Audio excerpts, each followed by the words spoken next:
Bismillahirrahmanirrahim. Assalamualaikum warahmatullahi wabarakatuh. Jumpa kembali dengan Bapak Ade Mulyana. Pada kesempatan hari ini, mata pelajaran yang akan diampu itu adalah mata pelajaran Akidah Akhlak, khususnya kelas 1. Ya. Sebelumnya, gimana kabar hari ini, anak-anak?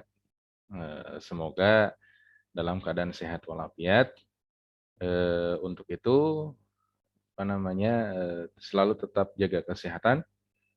Kemudian mudah-mudahan kita semua selalu dalam lindungan Allah Subhanahu wa taala, ya. Sebelumnya Bapak mohon maaf karena Bapak tidak bisa hadir. Mungkin ada beberapa hal yang akan Bapak sampaikan terkait materi yang akan Bapak tampilkan sekarang, ya. Hari ini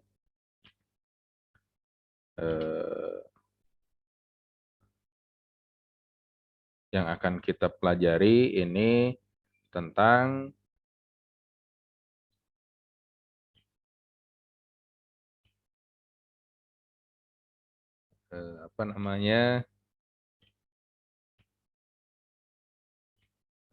tujuan akidah Islam, ya. Bismillahirrahmanirrahim. Setelah kalian mempelajari kemarin tentang akidah Islam, yang selanjutnya adalah tujuan akidah dalam Islam. Yang pertama, tujuan akidah Islam ini sudah pasti harus menjadi pedoman bagi setiap Muslim.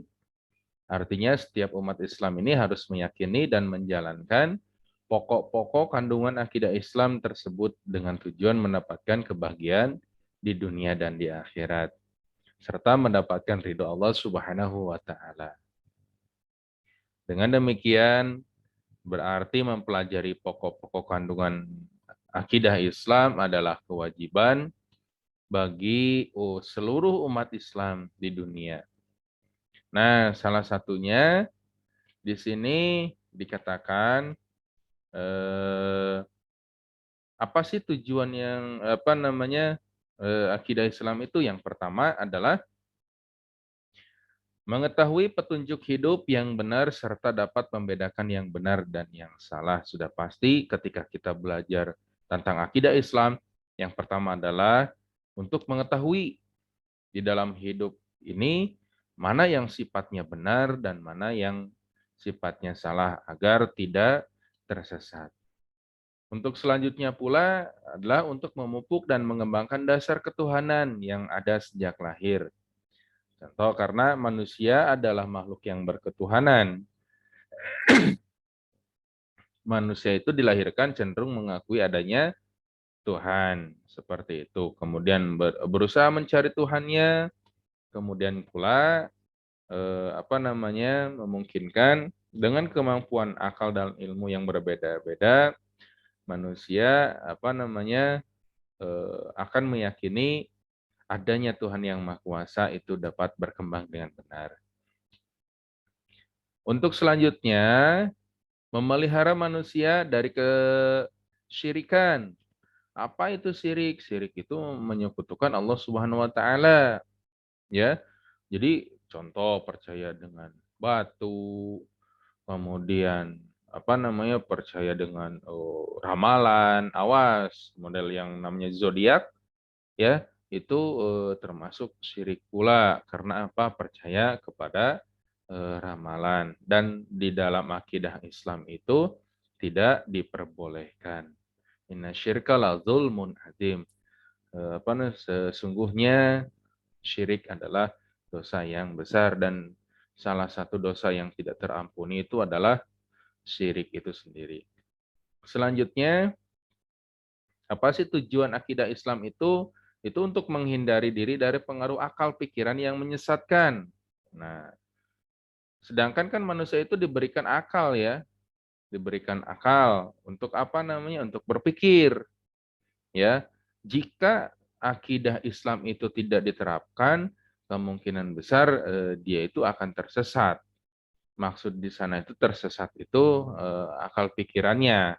Bahkan tidak jarang apa namanya, pada zaman sekarang ini banyak teroris ataupun yang lainnya itu karena apa? Pola pikiran yang salah, ya. Karena Islam itu rahmatan lil alamin, yaitu keselamatan bagi seluruh seluruh alam, rahmat bagi seluruh alam, bukan hanya sekedar manusia saja, gitu, seperti itu. Selanjutnya, sesudah tadi apa namanya tujuan akidah Islam, yang kedua itu apa sih hubungan tentang iman, Islam dan ihsan, ya. Di dalam akidah Islam itu terdapat 3 pokok unsur penting. Yang pertama itu ada iman, kemudian yang kedua itu Islam, dan ketiga itu ihsan. Nah, ketiga hubungan itu sangat erat, khususnya dalam pelajaran akidah Islam. Yang pertama, Islam itu berasal dari bahasa Arab, yaitu aslama yuslimu islaman, yang artinya itu adalah patuh, tunduk, menyerahkan diri, dan selamat. Sedang menurut istilah, Islam itu yaitu agama yang mengajarkan agar manusia ini berserah diri dan tunduk sepenuhnya kepada Allah Subhanahu wa taala. Tunduk atau berserah diri adalah mengerjakan perintah Allah dan menjauhi larangannya, ataupun bahasanya imtisalu awamirillah wajitinabu nawahihi, ya. Mengerjakan atau melaksanakan perintah Allah Subhanahu wa taala dan menjauhi segala sesuatu yang dilarangnya. Itu apa namanya? Orang yang tunduk dan berserah diri kepada Allah disebut muslim.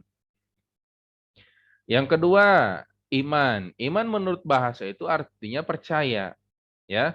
Iman menurut bahasa itu artinya percaya. Sedangkan menurut istilah, iman itu adalah al-imanu huwa tasdiqun bil qalbi wa iqraru bil lisan wa amalu bil arkan. Jadi, kalau menurut istilah itu disebutnya itu membenarkan dengan hati, ya. Islam itu membenarkan dengan hati, kemudian mengucapkan dengan lisan, dan dilaksanakan dengan anggota badan ataupun perbuatan. Jika seseorang sudah mengimani seluruh ajaran Islam, maka orang tersebut sudah dikatakan sudah dapat dikatakan seorang yang mukmin atau orang yang beriman kepada Allah Subhanahu wa taala. Selanjutnya, yang ketiga itu adalah ihsan. Ihsan ini berasal dari kata bahasa Arab ahsana yuhsinu ihsanan, yang berarti kebaikan. Jadi menurut apa namanya artinya itu ihsan adalah perbuatan baik sebagai bentuk penghambaan diri kepada Allah sebagai makhluk individu, yaitu hubungannya dengan Allah disebutnya hablum minallah, maupun sebagai makhluk sosial yang selalu berinteraksi dengan sesama, ataupun disebutnya hablu minanas. Nah, inilah ketiga unsur dalam akidah Islam. Yang pertama, Islam tadi disebutkan, kemudian iman, kemudian ihsan. Ya.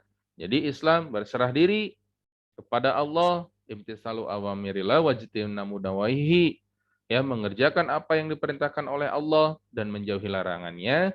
Kemudian iman mempercayai, ya, huwa tasdiqu bil qalbi, ya, apa membenarkan dengan hati, bil qalbi wa iqrar, kemudian diucapkan bil lisan dengan lisan, wa amalun, dan dilaksanakan bil arkan dengan perbuatan. Itu iman dan ihsan ini mengerjakan hal-hal yang baik-baik berupa hablum minallah, yaitu hubungannya dengan Allah, dan hablum minanas dengan hubungan sesama manusia.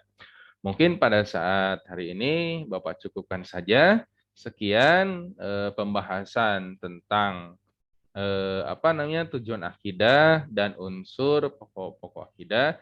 Silahkan ditulis, ya, tujuan dan hubungan iman, Islam dan ihsan di buku catatan, ya. Kemudian jangan lupa Bapak mohon minta di-subscribe ya dan di-like fotonya.